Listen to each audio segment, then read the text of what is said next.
What happens if we don't conquer our fears and when imagination takes over reality? Poe tells us in The Fall of the House of Usher, coming up today. Wait a minute, this is all real? I thought this was my imagination.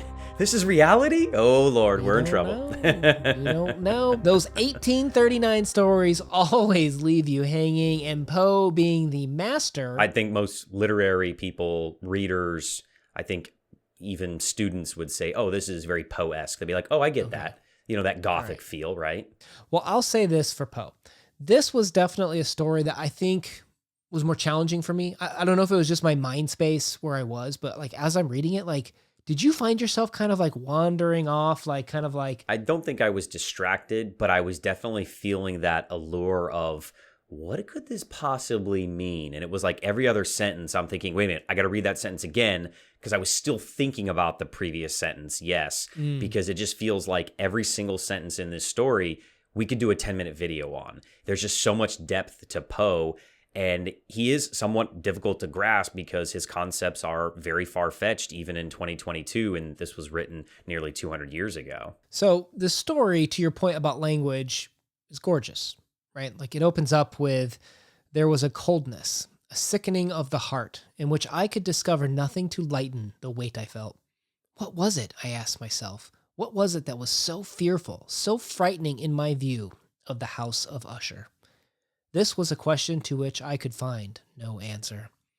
And this immediately kind of makes it very psychological, right? Like he sees this house and he knows he's emotionally having this reaction that isn't logical. Like it's like imagination is starting to present a fear to him almost. And we get that sense of the atmosphere is going to be very important. And they're usually always very important in Poe stories. But this one feels special and unique, even amongst Poe stories for me, of like, oh, we're going to get something special, because it already is luring you into the deviousness of what's going to happen, not just with the characters, but with the setting as well.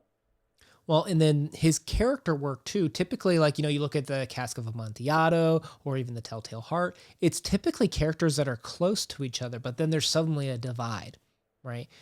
And in this story, he's called there by his old friend, Roderick Usher, who he hasn't seen since childhood. And I was kind of like, that's kind of interesting that he views him as his only friend and he hasn't seen him since childhood. Like of all people to reach out to, it seems kind of interesting that you'd reach out to someone that you haven't seen in a while. And why would he be the only friend? Also, I thought about why would you call someone like that? And I thought, this is someone that maybe not judge you because they don't know too much about you. Or is this someone that you can pull one over on?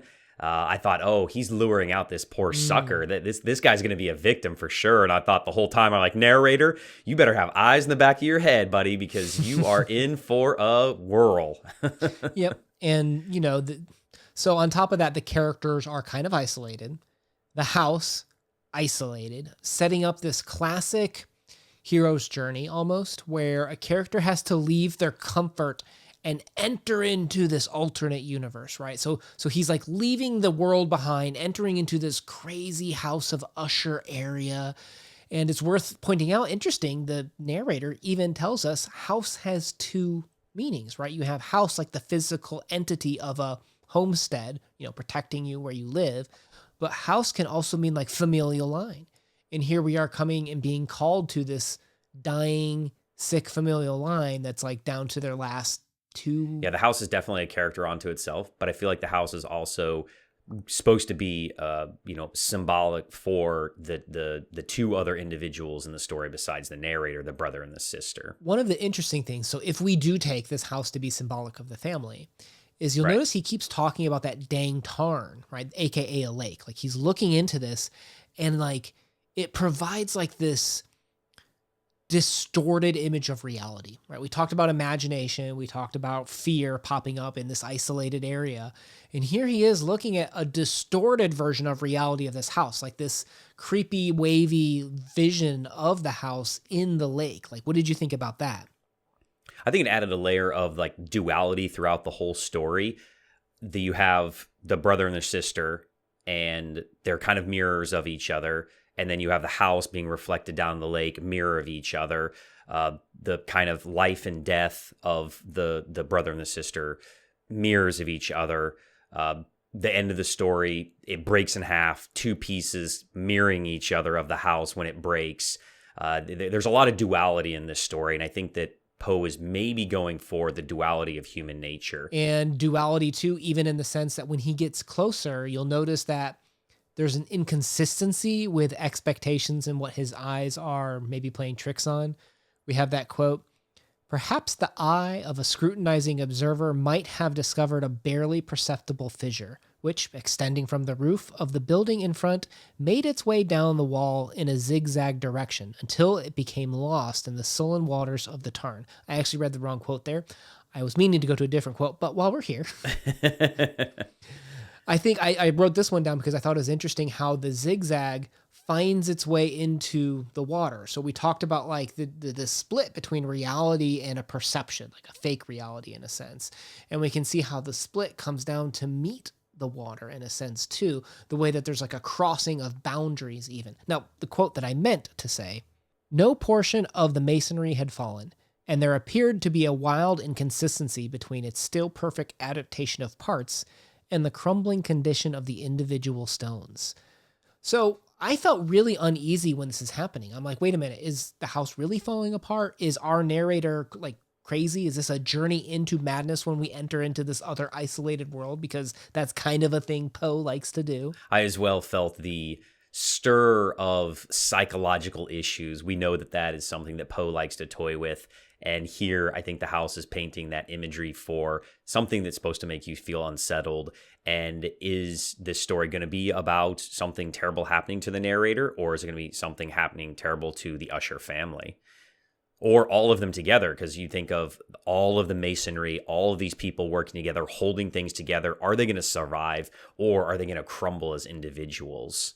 Yeah. And if we do continue that line of inquiry that the house is an extension of the family's well-being, you'll notice that the passages are called dark and intricate passages, right? As they're winding through the house with the valet, half seeing these people, half not sure if they're real people, until we get to meet Roderick Usher in his studio, who's literally like lying flat on the sofa. I don't know about you, but if we're continuing that theme of madness, of isolation, and this house being kind of like a symbolic representation of the state of their mind or the family, it kind of made me think he's laying down like you do when you go see like the stereotypical psychologist where you're laying down on the sofa telling them. That's exactly. I'm like, that's what I was thinking of when he met Usher there.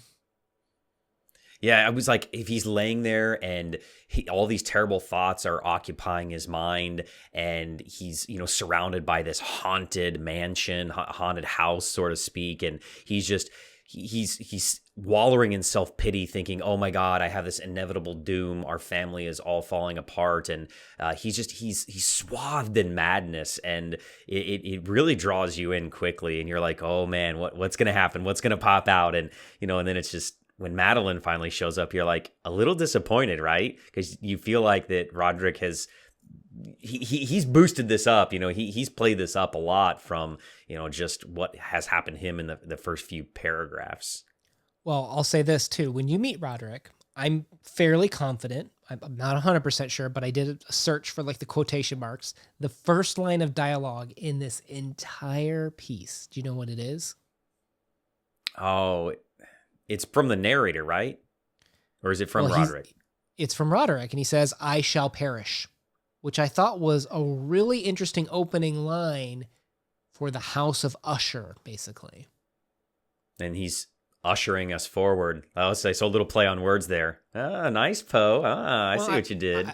I think it might even just be a little bit of foreshadowing, too, because to your point, Madeline comes out, and she just like, this is going to be perfect for when Mike Flannigan does adapt this. Like the woman that doesn't say anything and almost like doesn't even walk, just like floats across the way and doesn't say anything. Oh, and I think that in the show that I think Flanagan's going to play up heavily that Madeline isn't real. Oh, I think it's going to be one of those kind of Sixth Sense things that only maybe Roderick can see her. and the narrator is going to placate him a little bit. Well, the perspective totally shifts here, right? Because you as the narrator, you watch her cross the room and it's real creepy, right?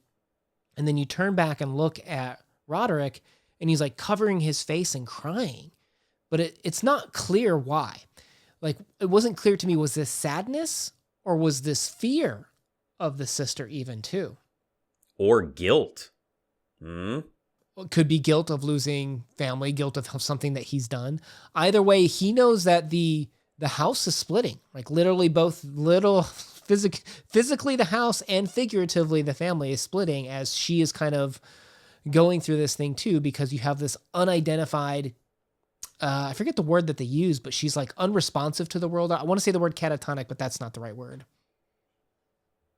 Did you also feel that the split could be Roderick's psyche is split as well, and that, again, there might not be any Madeline, and that he has like a split personality, that she doesn't really exist, and that he is two people in one? I hadn't considered that she didn't exist because, I mean, we're in the narrator's head, who also might be a little mad too, to be fair. And when he was like described, like how he was like looking at her as she crossed the room, that made me assume that there was literally something in that room for him to be looking at. Otherwise, I don't understand what that misdirection was in a sense. Yeah, I guess it's just when she comes back, it's like she vanished like a ghost, and she was never seen alive. That, you know, even after the burial. Well, she didn't speak again, right? Yeah. And then I don't remember, again, I'm paraphrasing, that she says that she even seemed more real now that she was a ghost. Well, we have words from the text of how he reacted. It said, "I was busiest in earnest endeavors to alleviate the melancholy of my friend." So we know now that it was sadness, at least, that Roderick started to experience. And we're trying to like cheer him up with reading, painting, stringed instrument playing. Like I think that's a very human response, right? Like you want to cheer up your friend, especially if this is like the only friend from a long time ago. I get that. And I get the human element of it. But it's also interesting because painting can kind of sometimes be, from a literature perspective, interpreted as ways of interpreting the soul. Like art was a way of externalizing this internal emotion or turmoil that you may be going through. Yeah, and through the whole story, we see he feels this impending demise come upon him. From the story, it says, "I feel that the period will sooner or later arrive," he tells the narrator, "when I must abandon life and reason together in some struggle with the grim phantasm, fear."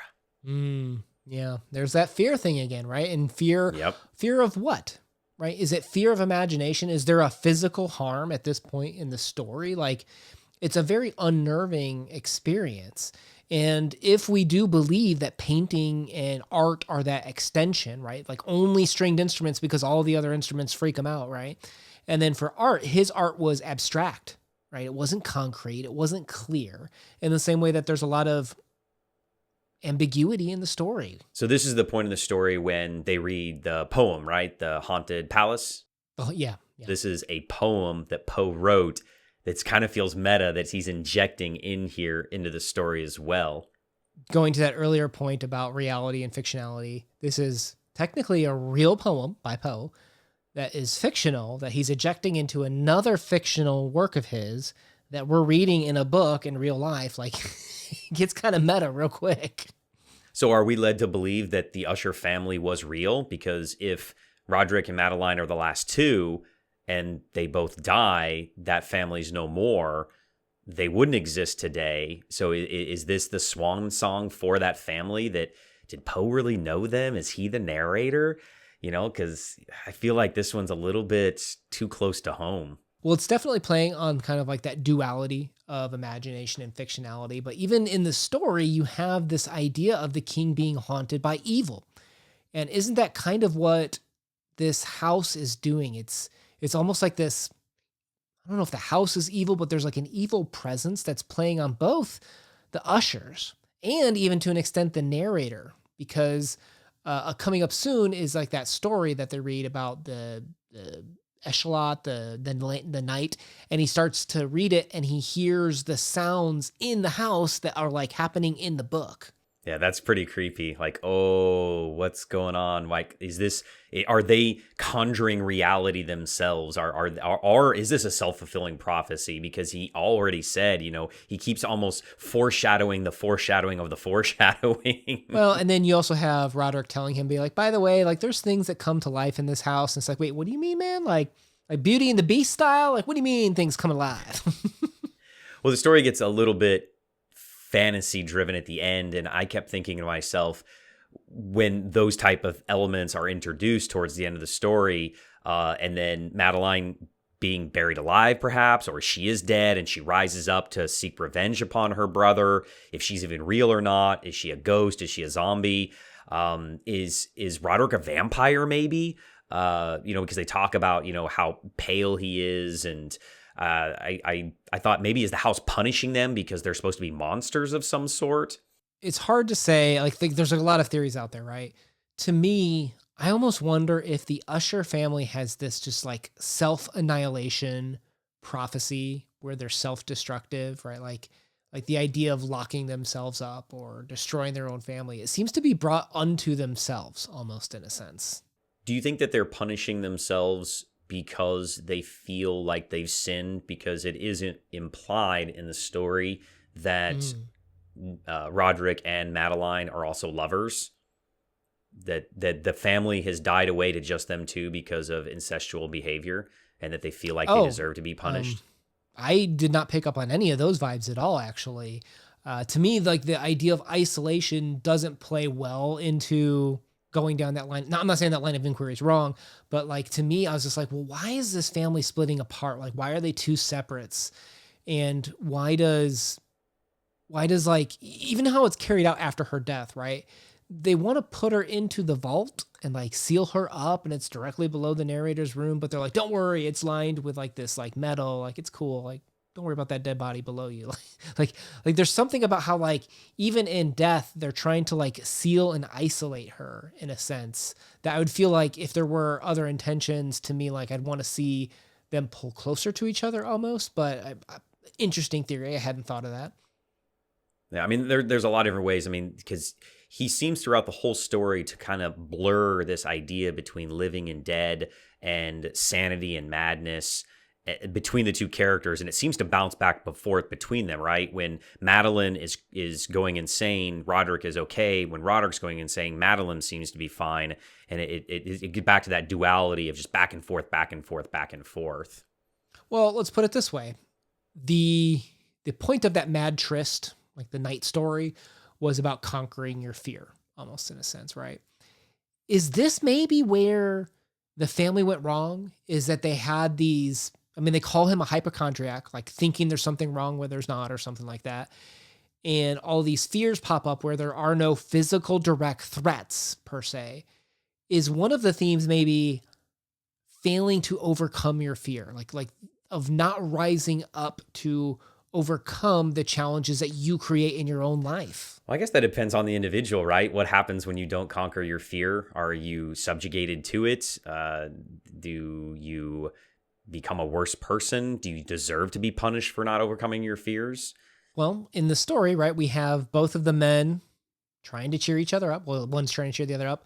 And we have the fears of the tempest coming. We hear the noises in the house. And that's when, interestingly, we think Madeline bursts into the room, runs into Roderick, and they both fall down dead. Now, to your point, was she actually there? Was this really a symbolic representation of his fear overcoming him, and that's why he died at the end? And in a sense, did the narrator himself fail to conquer his fear? And did he slip into madness, and that's why he ran away from the house? So is it really the narrator's story? Narrator's story, finding out what's happening to his friends and seeing this intersection between him and his past almost. Because, I mean, if you remember early on in the story too, when the narrator's the first one introduced, he's recalling what his friend was like when they were little. And when he meets his friend, you described him as like pallid, kind of white earlier. And you have this incongruency with expectations and reality to that whole conversation that we just had with imagination and reality.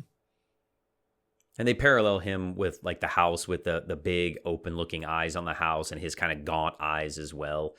It just Poe, man, he does it. And a lot of the story kind of reminded me of the cast of Montellado, right? Or however you say that. With, locking away your problems and running away from them. Because I feel like that's what Roderick's trying to do here. Yeah, I can see that. So I'll say this. We know this is not the only way to interpret the story. This is just our version of it. Please feel free to share with us your view on the story in the comments down below.